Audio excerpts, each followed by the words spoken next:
अस्सलाम वालेकुम students, first year chemistry chapter number 3 और आज का हमारा टॉपिक है गैस लॉस। प्रीवियस लेक्चर में हमने प्रेशर और उसके यूनिट्स को स्टडी किया था, तो आज हम गैस लॉस के बारे में स्टडी करेंगे। तो गैस लॉस क्या है, सबसे पहले उसको डिफाइन करते हैं। द रिलेशनशिप बिटवीन वॉल्यूम, इसका मतलब है कि वॉल्यूम मतलब V of a given mass of a gas. Given mass of a gas का मतलब होता है कि नंबर ऑफ मोल्स, जिसको आप एम से रिप्रेजेंट करते हैं, and prevailing condition of temperature. Third चीज़ जो आपके पास है वो टेम्परेचर है, जिसको आप टी से रिप्रेजेंट करते हैं, एंड प्रेशर। और fourth one is the pressure, जिसको आप पी से रिप्रेजेंट करते हैं।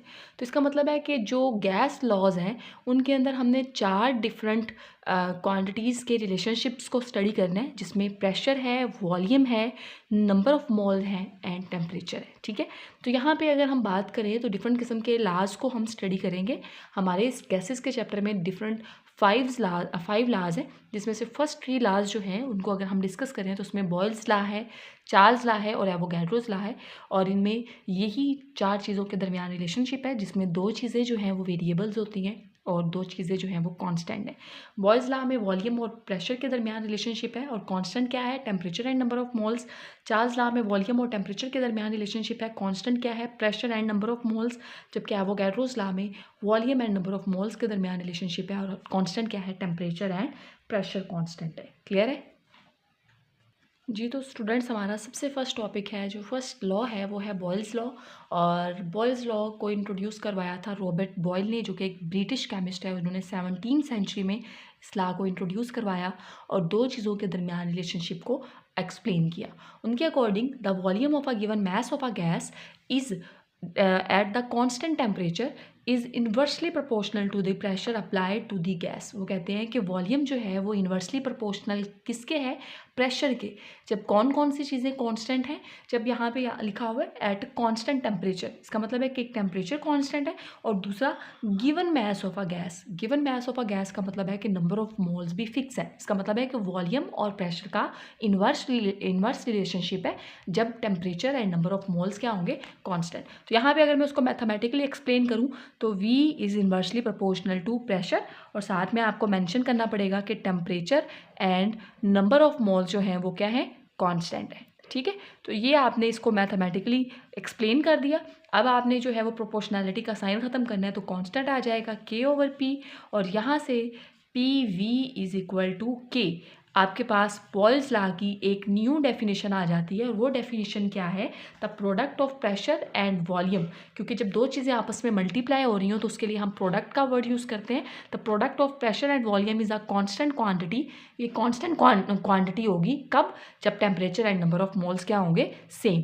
ठीक है, तो हम इसको जो है वो लिख भी सकते हैं कि प्रोडक्ट है किस चीज़ का, product of pressure and volume, ठीक है, इज कांस्टेंट क्वांटिटी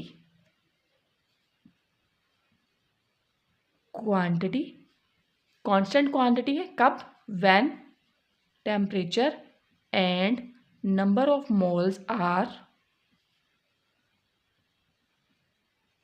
कांस्टेंट। जब टेम्परेचर और नंबर ऑफ मोल जो है वो कांस्टेंट होंगे।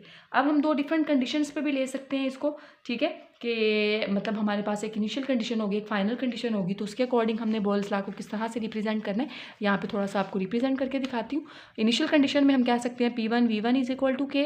फाइनल कंडीशन में P2 V2 is equal to K। तो ये हमारे पास राइट हैंड साइड दोनों के बराबर है, तो हम क्या कह देंगे, P1 V1 is equal to P2 और V2। ये आपके पास जो है वो एक्सप्रेशन आ जाएगा। ठीक है, P1 V1 are the initial pressure and initial volume, जबकि P2 and V2 are the final pressure and final volume. Clear है स्टूडेंट्स जी? तो स्टूडेंट्स, अब हम इसके एक्सपेरिमेंटल वेरिफिकेशन की तरफ चल रहे हैं कि हम किस तरह से प्रूव कर सकते हैं कि P1 V1 is equal to P2 V2। ठीक है, उसके लिए हमने एक सिलेंडर लेना है, उस सिलेंडर के अंदर मूवेबल पिस्टन है, ठीक है, जो कि ऊपर और नीचे मूव कर सकता है। इस सिलेंडर के अंदर हमने क्या करना है, 1 मोल ऑफ गैस, किसी भी गैस का 1 मोल आपने लेना है, और टेम्परेचर कितना रखना है, 25 सेल्सियस। ठीक है, during the course of experimentation ना तो आप टेम्परेचर चेंज करोगे, ना ही आप नंबर ऑफ मोल्स चेंज करोगे। ठीक है, और ये जो गैस का सिलेंडर है उसको हमने किसी इंस्ट्रूमेंट के साथ कनेक्ट कर दिया, जो कि हमें वॉल्यूम के बारे में इंफॉर्मेशन देता रहेगा। ठीक है, अब जैसे ही हमने सिलेंडर में जो मूवेबल पिस्टन है उसके ऊपर प्रेशर अप्लाई किया, कंसिडर करें कि आपने प्रेशर अप्लाई किया 2 atm, तो वॉल्यूम जो है वो गैस का कितना हो गया, वो हो गया 1 डेसीमीटर क्यूब। तो यहाँ पे हम उसकी पहली इनिशियल कंडीशन में लिखेंगे P1 V1, जिसमें से प्रेशर आपके पास है 2 atm और वॉल्यूम है आपके पास 1 डेसीमीटर क्यूब। तो जब आप इसको सॉल्व करते हो तो आपके पास आंसर क्या आता है, 2 atm डेसीमीटर क्यूब। जी, तो स्टूडेंट्स आपने पहले जो है वो प्रेशर अप्लाई किया था 2 atm, और जब 2 atm प्रेशर अप्लाई किया था तो उस केस में जो वॉल्यूम है वो आपके पास कितना हो गया था, वो आपके पास 1 डेसीमीटर क्यूब हो गया था। अब आपने जो है वो फर्दर प्रेशर को अप्लाई करना है।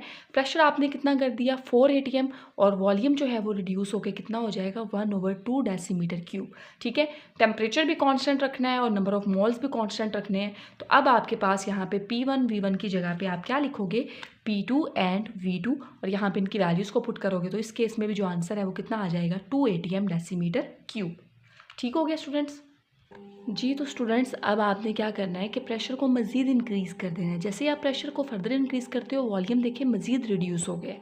ठीक है, पहले प्रेशर 2 atm था, फिर प्रेशर 4 atm से किया, प्रेशर 6 atm। जब प्रेशर 6 atm हुआ तो वॉल्यूम रिड्यूस होकर कितना हो गया, 1/3 डेसीमीटर क्यूब। एक चीज़ याद रखनी है, temperature and number of moles constant रखने हैं, जिसमें टेम्परेचर आपके पास 25 सेल्सियस ही रहेगा और 1 मोल रहेगा। तो अब आप P3 और V3 इनकी वैल्यूज़ पुट कर दो। प्रेशर आपके पास जो है वो 6 atm है, जबकि वॉल्यूम आपके पास 1/3 डेसीमीटर क्यूब है। इनकी वैल्यूज़ को पुट करके आप जब सॉल्व करते हो तो आपके पास K की वैल्यू आती है 2 atm डेसीमीटर क्यूब। अब अगर आप तीनों को कंपेयर कर लो, P1 V1, P2 V2 and P3 V3, तो तीनों को जब आप कंपेयर करते हो तो तीनों के आंसर सेम आ रहे हैं, 2 atm decimetre cube, 2 atm decimetre cube, 2 atm decimetre cube. ठीक है, तो इसका मतलब क्या है कि value of K remain the same. इसका मतलब है कि K की वैल्यू जो है वो सेम रहेगी for the same quantity of the gas at same temperature, और इसको आपने एक्सपेरिमेंटली प्रूव कर दिया। होप सो स्टूडेंट्स आपको ये लेक्चर क्लियर होगा। किसी भी किस्म की कोई कन्फ्यूजन हो तो आप कमेंट बॉक्स में पूछ सकते हैं। अपना बहुत सारा ख्याल रखिएगा। मिलते हैं एक नए लेक्चर के साथ। अल्लाह हाफिज़।